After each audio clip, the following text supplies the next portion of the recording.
Soro, duk tengok jazz macam letih, duk berlawan dengan Soro ni letih baru ni. Kita pergi kepada 3.4, 7.8, pegangan dan pemikiran Ahbash.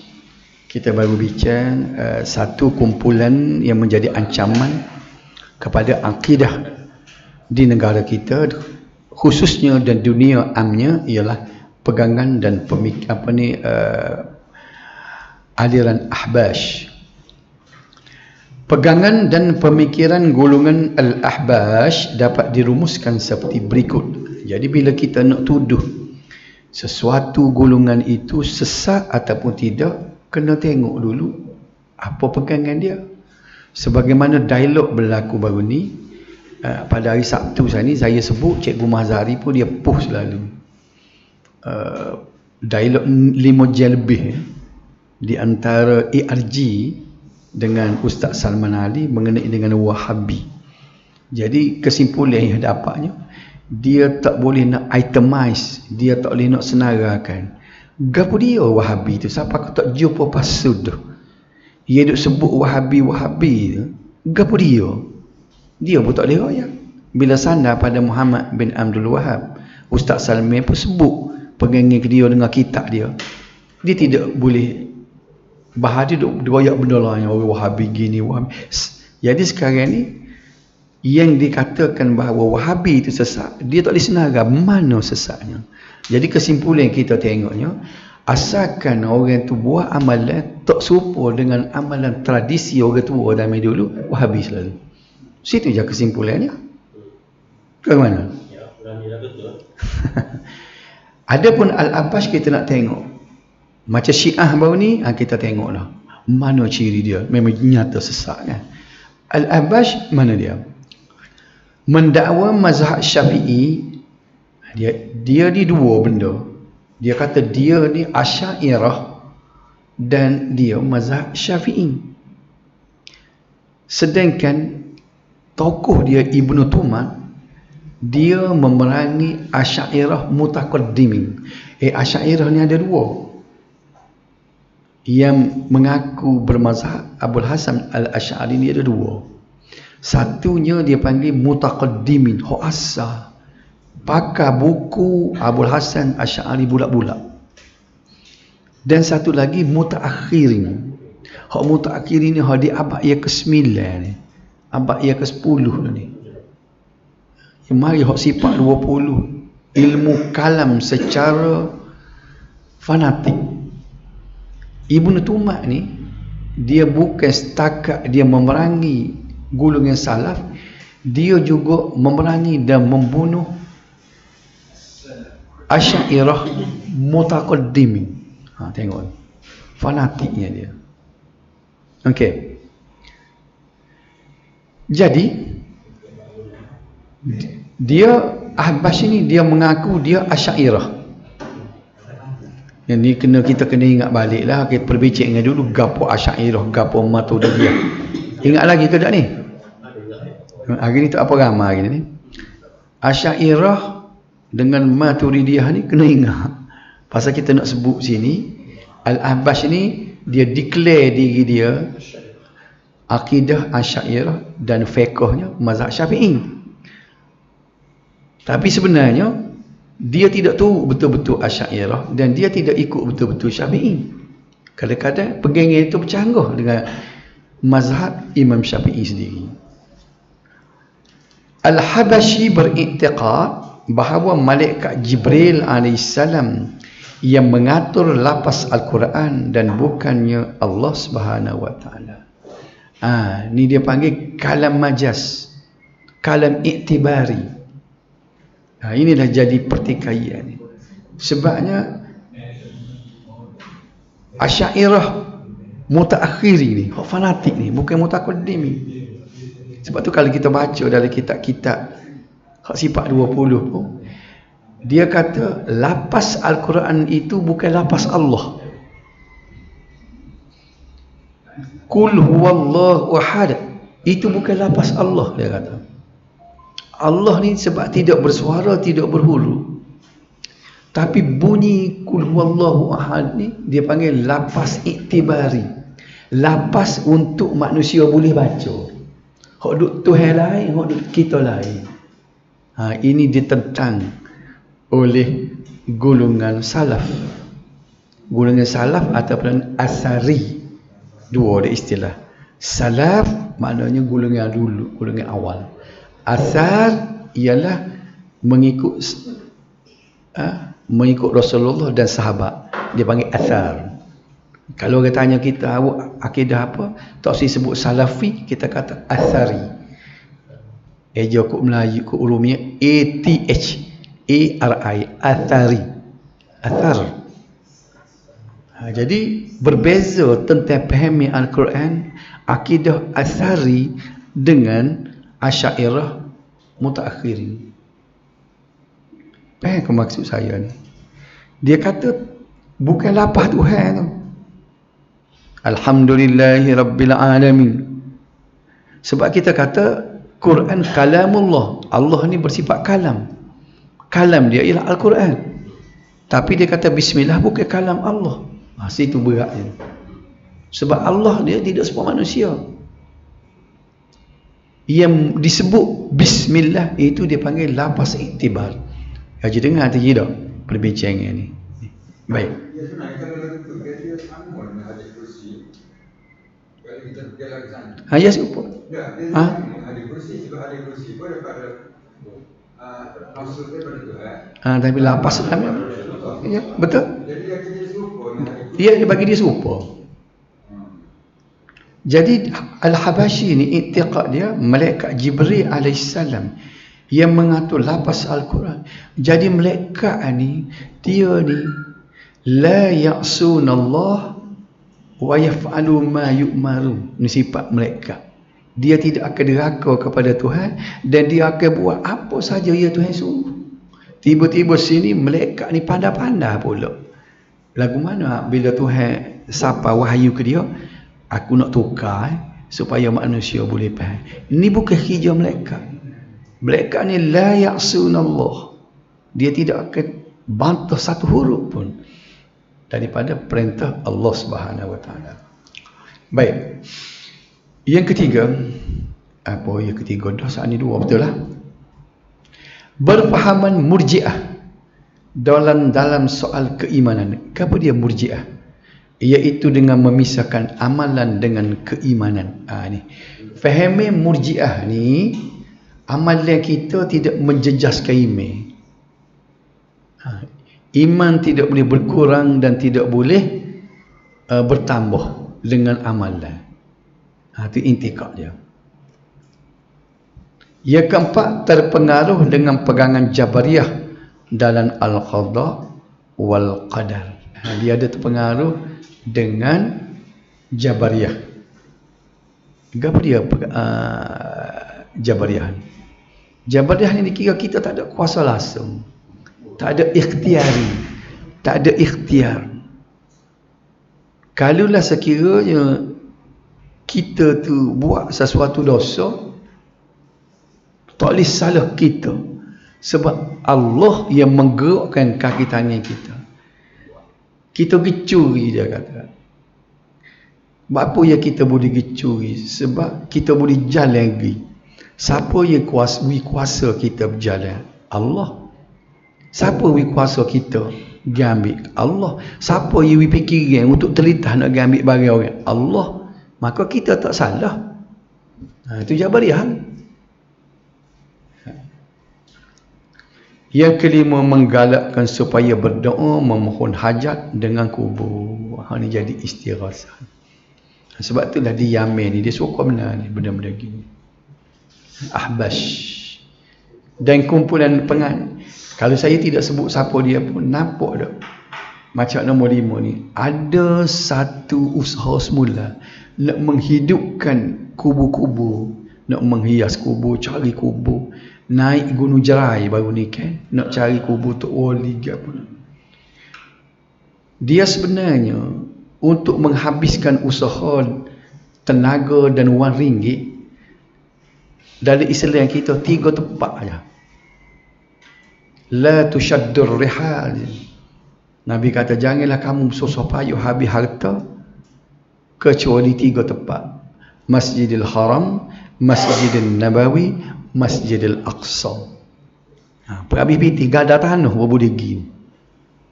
Kalau nak pergi lain, nak cari kubur Tok Wali, nak cari masjid pun, masjid lain, ada masjid bersejarah, kita bersusah payah. Kalau tidak bersusah payah, bila-bila jalan itu lain kan, kita pergi melancong jumpa masjid. Bapa bersusah sangat nak pergi kita bersusah nak naik bukit Gunung Jeran kerana ada kubur Tok Wali. Islam tidak suruh, Nabi tak suruh siapa pergi temu. Okey. Baik. Yang keenam, penerimaan dan penolakan sesuatu hadis berdasarkan pegangan mazhab. Dia tak sah. Oleh kerana mazhab kita tetap ada hukum dia gini, marilah hadis sahih pun kita kena tolak. Sedangkan Imam Syafi'i kata, iza sahhal hadis khilafu qawli fa'malu bil hadis wa truku qawli. Aku buat dah mazhab aku, katanya Imam Syafi'i. Tapi kalau mu jumpa satu hadis yang lebih sahih, ia bercanggah dengan fatwa aku, mu jangan pakai fatwa aku, mu pakai hadis yang mu baru jumpa ni. Imam Syafi'i dia pesan gitu. Pasal apa? Dia bimbang takut aku tak jumpa hadis tu. Walaupun aku cari dah hadis, maklumlah manusia dengan teknologi zaman dulu nak boleh kau hadis kena naik kuda ke tanya orang ni, tanya orang ni. Dah Imam Syafi'i mati tahun 204 Hijrah kan. Mana ada kemudahan. Jadi dia kata ada hadis tanya aku ni. Aku tak tahu. Takut ada lagi hadis lain. Sebab tu dia kata kalau mu jumpa hadis sahih, jangan pakai walaupun aku kata hukum wuduk lagu ni, hukum sembahyang lagu ni, hukum haji lagu ni. Ini sementara waktu. Mu bacalah aku tu kalau sekiranya berasa percaya, tapi kalau mu jumpa hadis lain yang lebih sahih, tengok-tengok tak serupa bercanggah dengan fatwa aku, tolong tinggal fatwa aku, pakai hadis tu. Itu kata Imam Syafi'i. Tiba-tiba Al-Ahbash ini dia akan tolak hadis mana-mana hadis walaupun sahih, asalkan benda itu tu sekiranya benda itu tu bercanggah dengan pegangan mazhabnya. Nampak tak? Ni nombor 5 ni tawassul tu serupa ke? Dia ada dua situ, tawassul dan istighatsah. Tawassul ni menjadi khilaf ulama lah kan. Hak sepakatnya ada 3 tawassul ni, maknanya tawassul ni kita guna perantaraan. Tu saya ulang sekali lagi walaupun acak kali. Pertamanya dengan nama Allah, Ya Rahman, Ya Rahim, sebelum kita nak doa. Lepas tu yang kedua ialah tawassul dengan amalan baik kita. Kita bakit depan Tuhan, Ya Allah, sekiranya amalan aku buat selama ini ikhlas. Tak? Kita teringat amalan satu kali tu berasa ikhlas sungguh Tuhan. Tak ada kerana lain. Kalau hak tu lah amalan ikhlas aku, maka aku nak guna lah ni tempat berlutut ni sebagai tawassul untuk minta denganmu. Itu boleh dah. Yang ketiga pula, kita minta dengan orang hidup. Kita jangka dia ni orang lebih waruk pada kita. Pergi jumpa Tok Ayah, jumpa dengan Tok Lebah. Kan orang duk pergi Pak Tok Guru Rajilah, Tok Guru tolong doa kat hamba. Itu boleh. Ia dia tak bolehnya pergi minta dengan orang mati. Sebab kita tak boleh berhubung dengan dia. Dia dengar kodok tak tahu. Ia boleh ada ustaz hak duk sahur tu, dia kata dia matilah kau mudah tolong sebab dia tak ada kerja, dia tak boleh tak payah cari makan, tak payah cari orang lebih ni, dia duduk saja. Kau mudah, dia guna logik je. Tak dalam video dia sebut gitu.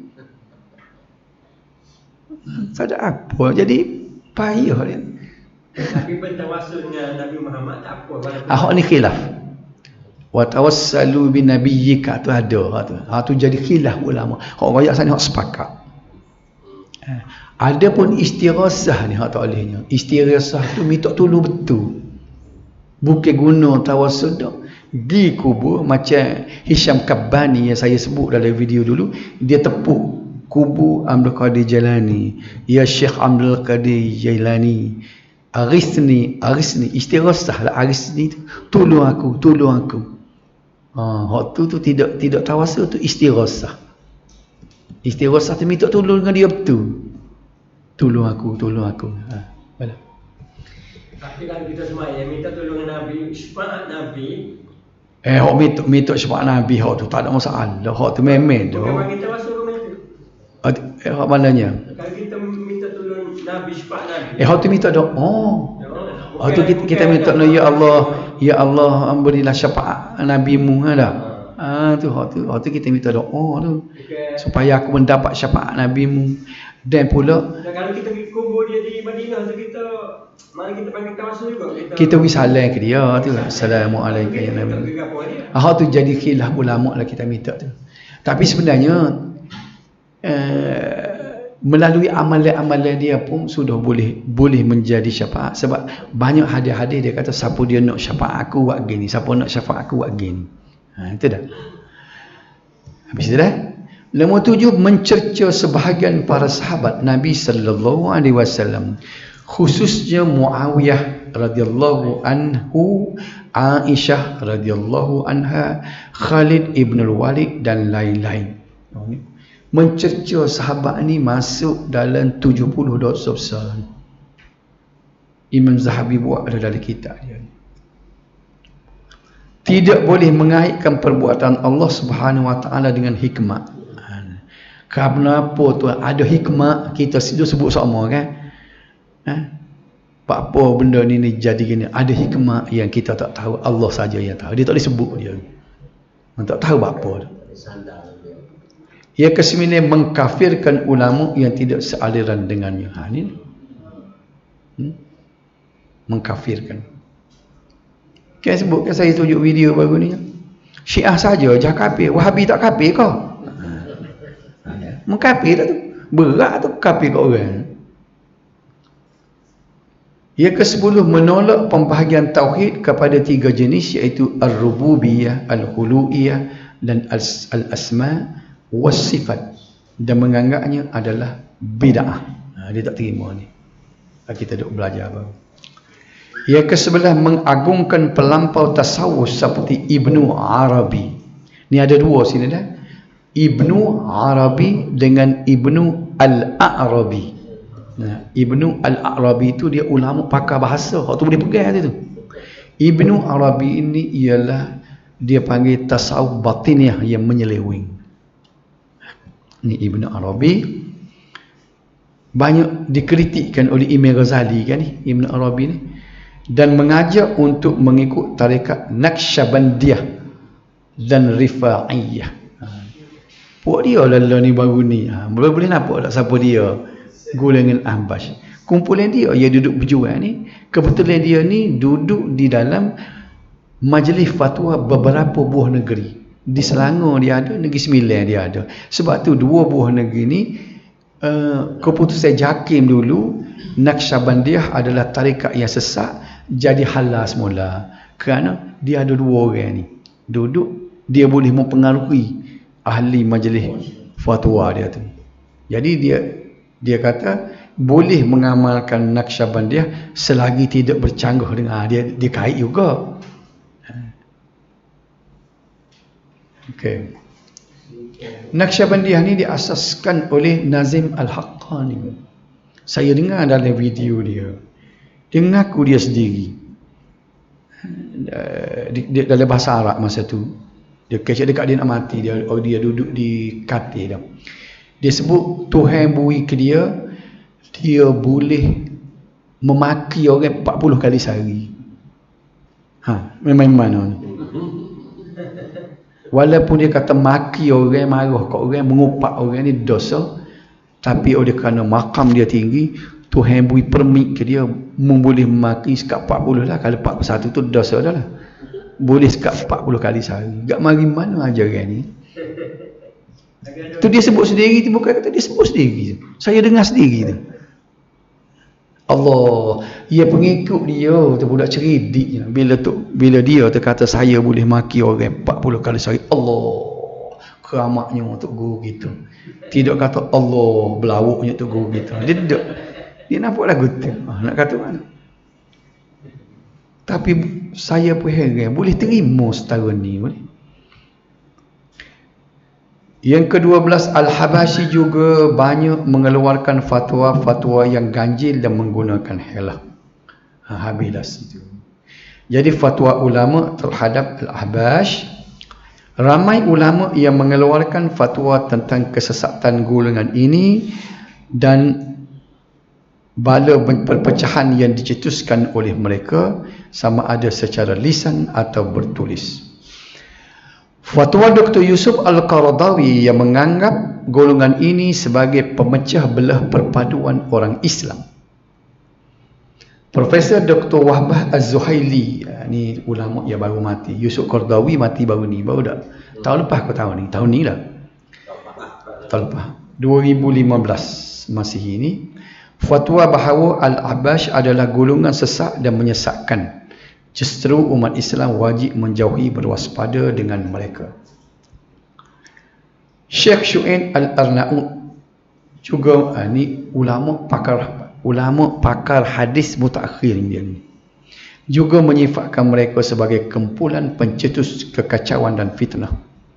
Kesimpulan, kumpulan Al-Ahbash adalah satu kumpulan yang mana zahirnya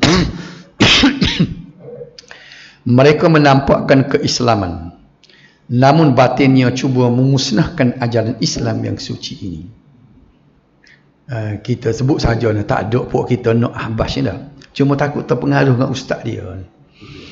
Ajaran Al-Ahbash yang menyeleweng dan sikap mereka yang suka mengkafirkan orang yang tidak sependapat dengan mereka adalah satu perkara yang boleh menimbulkan konflik dalam perpaduan masyarakat Islam.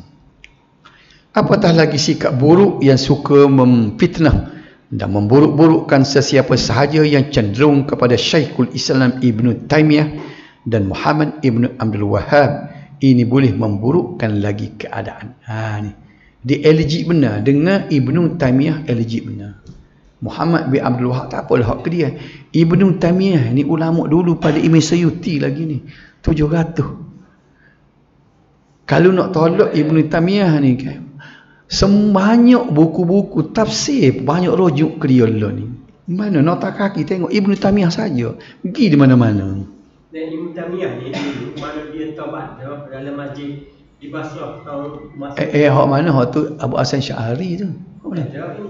Dia apa dia taubat. Mana dia tu lewat sikit-sikit dia musuh-musuh Yahudi masuk gitu. Saya takutnya tulisan tu ditulis oleh orang talis. Pasal tak ada dalam sejarah Ibn Taymiyah, sehingga kan perkataan dia pun ada orang seleweng. Orang kata Allah turun daripada aras sebagaimana aku turun. Dia pun turun daripada mimbar. Nyok. Rupa-rupanya bukan tulisan dia. Orang kata lagu tu. Baik. Dan Muhammad Ibn Abdul Wahhab. Saya kata cuba baca, cuba tengok amati perbahasan hak 5 jam hak Cikgu Mazhari post kan. Tengok belakang tu. Tapi pasal panjang dah. Tapi panjang dah tak apa, dia video kan. Kalau kita tengok sekerak, kita berhenti situ kan dia sambung. Dah. Saya dah habis dah. Muhammad Abdul Wahhab ni kita bincang dah baru ni ya. Muhammad Abdul Wahhab ni mu tak mai baru ni dah. Jadi mu cuba tengok perbahasan tu Cikgu Mazhari post dalam grup kita ni. Ada tak nama dalam grup? Ada tak? Ada. Baca buku Prof Kamil dia. Akhir sekali kumpulan ini, akhir sekali untuk kita bincang, saya agak dah habis. Islamic State of Iraq and Syria, ISIS. Kalau kita biasa dengar ISIS ni sebenarnya Islamic State of Iraq and Syria. Pengenalan dia.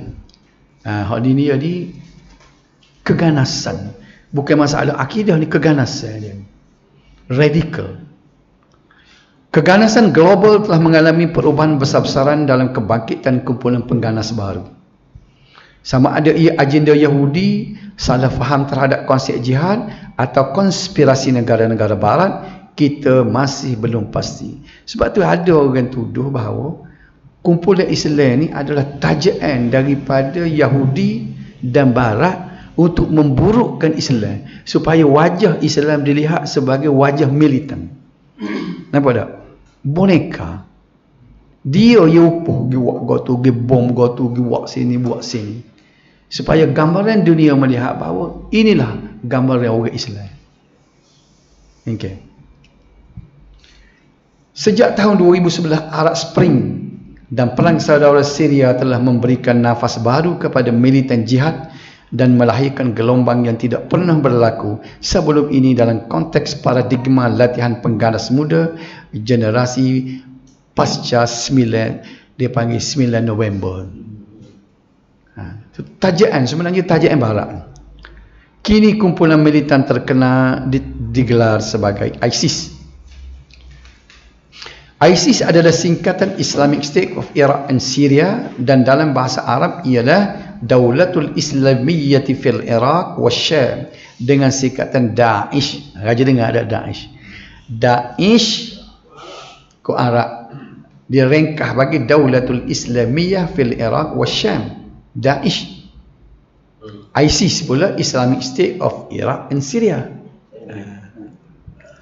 Ia adalah kumpulan militan radikal yang menggunakan nama Islam untuk berjihad dan kini telah menguasai sebahagian besar kawasan di timur Syria, di utara serta barat Iraq. Kumpulan ini menggunakan taktik ganas termasuk pembunuhan beramai-ramai musuh yang ditangkap, penculikan dan memenggal kepala petugas media dari negara luar sehingga menyebabkan campur tangan tentera Amerika Syarikat yang menyerang kubu kumpulan itu di Iraq. ISIS telah memberikan imej yang buruk dan negatif kerana aktiviti radikalisme dan terorisme. Jadi buruklah nama Islam ni. Matlamat ISIS adalah untuk mewujudkan sistem pemerintahan khalifah, iaitu negara yang diperintah oleh seorang pemimpin politik dan agama. Matlamat dia molek situnya, tapi bukan cara Islam, cara militan. Islam ni kena ingat, peperangan bila diserang. Okay? Islam ni peperangan hanya bila mempertahankan diri. Cuba baca dalam sejarah Islam, mana-mana pun Islam ni dia bangkit melawan dengan senjata bila dia diserang. Bukan dia ni mulanya dengan keganasan. Walaupun pada masa ini ISIS masih beroperasi di Iraq dan Syria, kumpulan itu telah berjanji akan memperluaskan jajahan ke Jordan dan Lebanon serta membebaskan Palestin. Bunyi membebaskan Palestin itu orang Islam pun terkeliru. Dia tupai situ. Ia menerima sokongan militan Islam dari seluruh dunia dan menuntut supaya ahlinya bersumpah setia kepada ketuanya Ibrahim Awad Ibrahim Ali Al-Badri As-Samarai.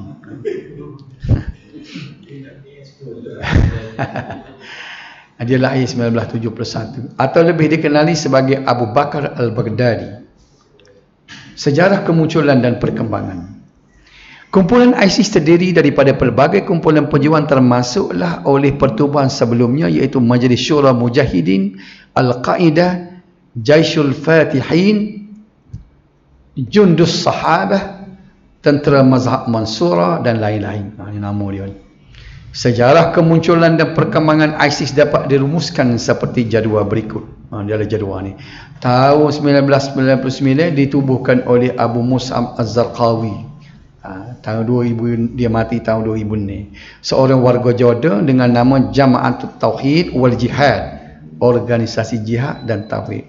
Tahun 2004 pula pencerobohan tentera Amerika Syarikat di Iraq. Tahun 2004 Az-Zarqawi berbai'ah kepada Osama bin Laden dan menukar nama kumpulan menjadi Tanzim Qa'idah Al-Jihad fi Biladir Rafidaini, organisasi pengkalan jihad di Mesopotamia. Ia lebih dikenal dengan nama Al-Qaeda di Iraq.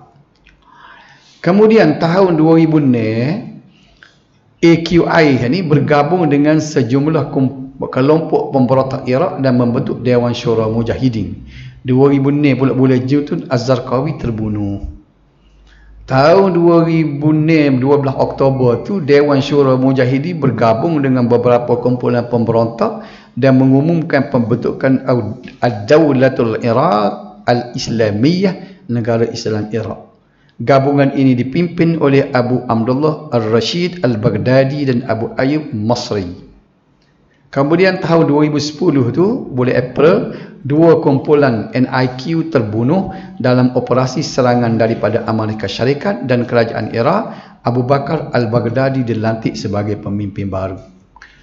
Tahun 2013, melancarkan puluhan serangan dalam tempoh sebulan di Iraq. Ia juga menyertai pemberontakan terhadap Presiden Syria Bashar al-Assad dengan menubuhkan barisan Al-Nusra. Tahun bulan April 2013 itu, setelah berjaya menduduki negara Syria, NIQ menukar namanya kepada Negara Islam Iraq dan Syam, ISIL. Dan Februari 2014, selepas krisis kuasa, Al-Qaeda tidak lagi berhubung dengan ISIS. Kemudian April 2014, ISIL berjaya menakluki bandar Mosul di Iraq dan menuju ke arah Baghdad. Bulan Mei 2014, tanggal 14 Mei 2014, Kementerian Luar Negeri Amerika Syarikat memutuskan untuk menggunakan nama Islamic State of Iraq and the Levant, ISIL, yang merujuk kepada kumpulan ini.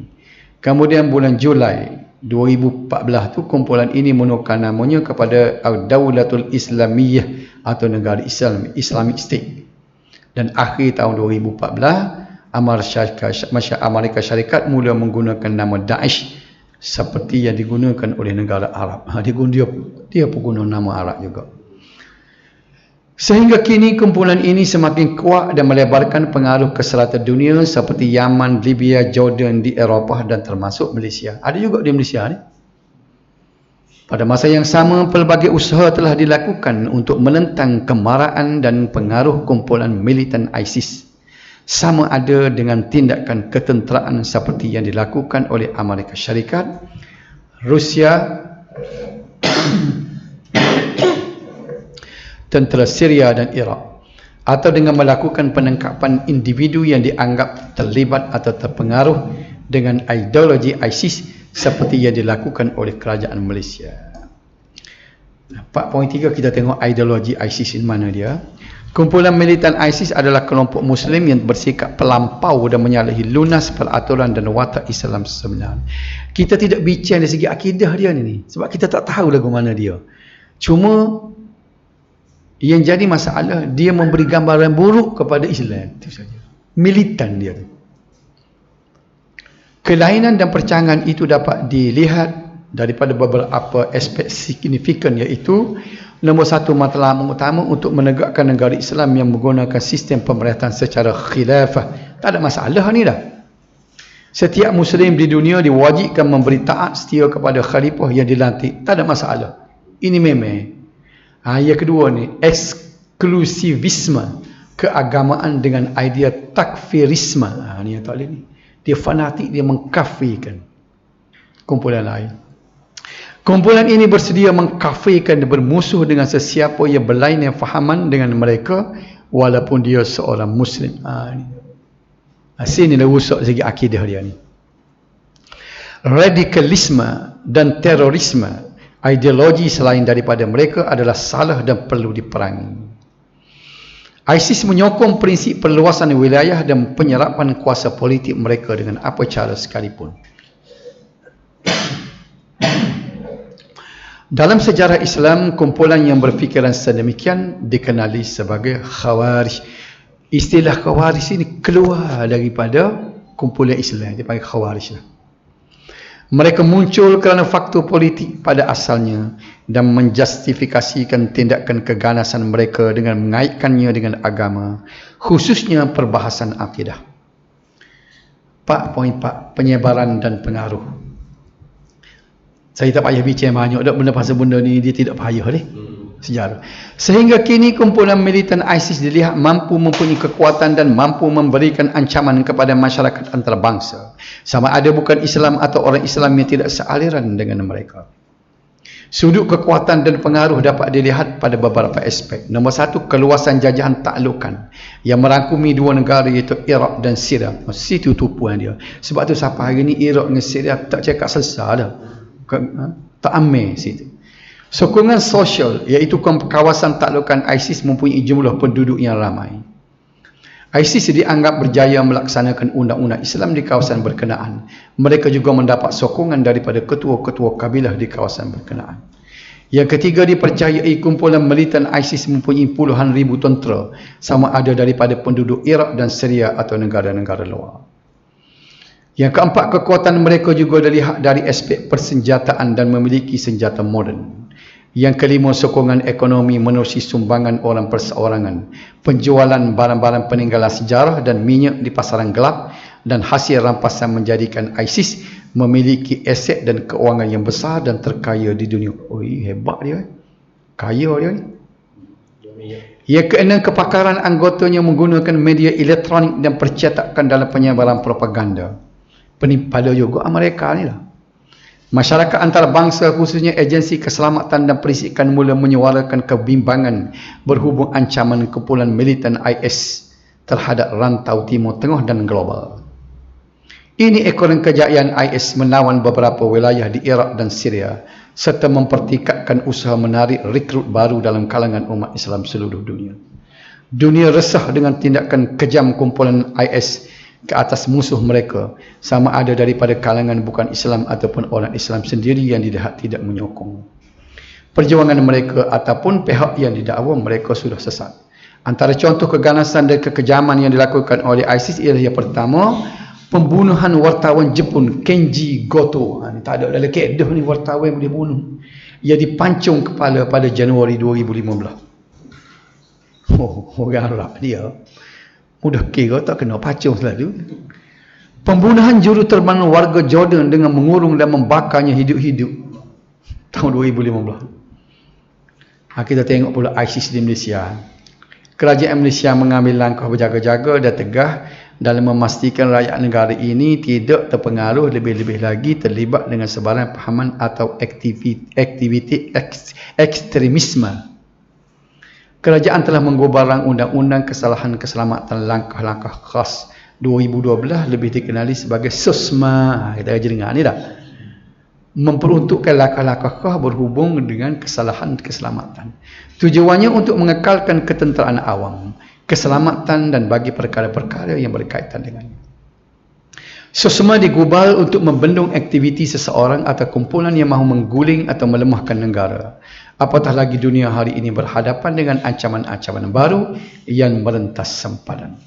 Justru, pihak berkuasa telah menangkap individu yang disyaki terlibat dalam menyebarkan fahaman radikal, memiliki bahan-bahan berunsur keganasan dan keluar negara untuk menyertai kumpulan radikal ISIS. Rumusan akhir sekali, rumusan semua sekali dah. Nabi Buk ni nak panggil tak? Nombor satu. Ni rumusan ni bukan rumusan untuk ISIS saja ni, rumusan semua. Ajaran dan pahaman Syiah adalah bercanggah dan menyeleweng dari ajaran Islam. Kena duduk dalam kepala kita. Syiah ni tak betul dah. Dan menjadi ancaman kepada perpaduan ummah. Amalan dia pelik. Saya tunjuk dah ke video tu semaya yang pelik. Nampak tak? Macam saya sebut dia Kota Baru ni, saya. Kita pun agak baik dengan dia. Masjid ni, atap masjid mula-mula hak warna, hak kita guna, lah ni guna atap genting dah. Hak guna ekodek dulu kan, Bzee mula kan. Dia tu sponsor orang Syiah. Saya tak tahu dia Syiah. Bila saya tahu dia, bila dia mengaku dia Syiah, saya pergi di pejabat dia orang kaya. Kereta dia semua nombor 100. Sebab tu bila saya sebut cik nak beli, dia tak marah, dia suka, dia kenal lalu. Orang sebut nama dia pun nama, bos sebut nama dia, orang sebut 100 belakang. Sebab kereta dia nombor 100 saja, macam-macam BMW, Mercedes apa. Saya pergi di pejabat dia, gambar rumah ini besar. Lepas tu saya ajak pergi semayang. Dia kata, dek dia jamuk. Jamuk ke apa? Boleh jamuk sama ni. Lepas tanya, kau Syiah dia tu? Tak ada satu, dia mengaku dia Syiah. Habis. Pakai ini, dia ni bekas driver Mak Sabu. Masa Mak Sabu jadi ahli parlimen Nilampuri tahun 90 tu kan. Dia kerja di Maldi. Sebab dia ke Wapah tu kena pecah daripada Maldi, jadi driver Mak Sabu. Saya rasa dia terpengaruh ajaran Syiah ni bila dia jadi driver Mak Sabu. Okey. Fahaman dan ajaran ini perlu disekat keseluruhannya dari berkembang di Malaysia berdasarkan beberapa percanggahan yang terdapat dalam fahaman tersebut, sama ada dari sudut akidah, syariah dan pelbagai penyelewengan umum yang lain. Ada seorang tu, anak bekas orang ahli politik dulu, ada orang kuat bah dulu, kalau siapa dia udah generasi tahun ni perlu hair tu, tak ada sini kalau ingat orang panggil Cik Win Golok. Tak ada ingat. Sekali dengan Sama Go dulu orang panggil Cik Win Golok. Cik Win Golok ni dia ceramah sekali dengan Sama Go. Anak dia seorang, kan saya jumpa di Kota Baru, dia duduk camping tukar jahit repair Peter Libli suruh masuk Syiah. Dia kata saya berjalan seluruh dunia, orang tak say, dia kata Sunni, orang nak ke Syiah belakang, dia kata. Gerakan reformis dakwah salafiyah yang digelar Wahabi muncul di timur Arab Saudi. Gerakan ini Habib dah bagi Syiah dah, Wahabi berada. Gerakan ini adalah hasil kesatuan antara Syekh Muhammad Abdul Wahab dan Muhammad bin Saud.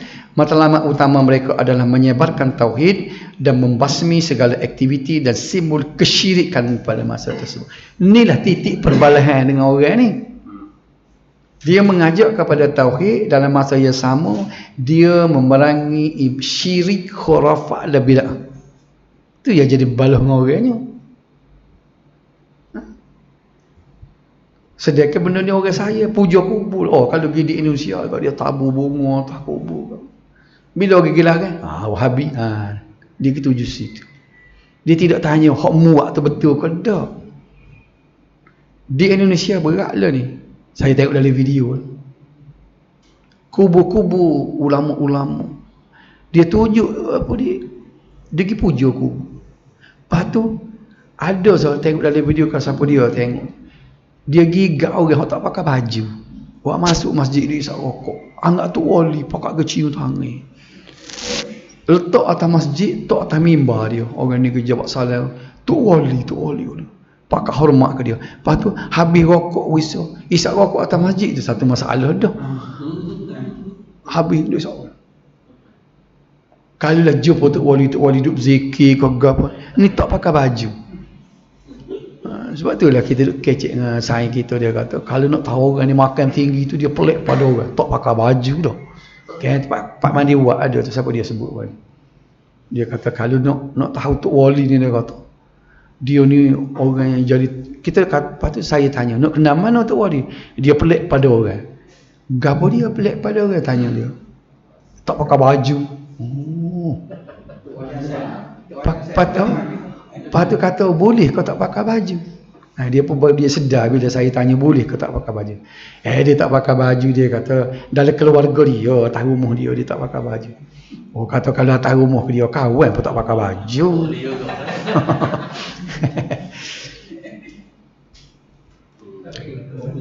Al-Ahbash merujuk kepada habis itu Wahabi dah.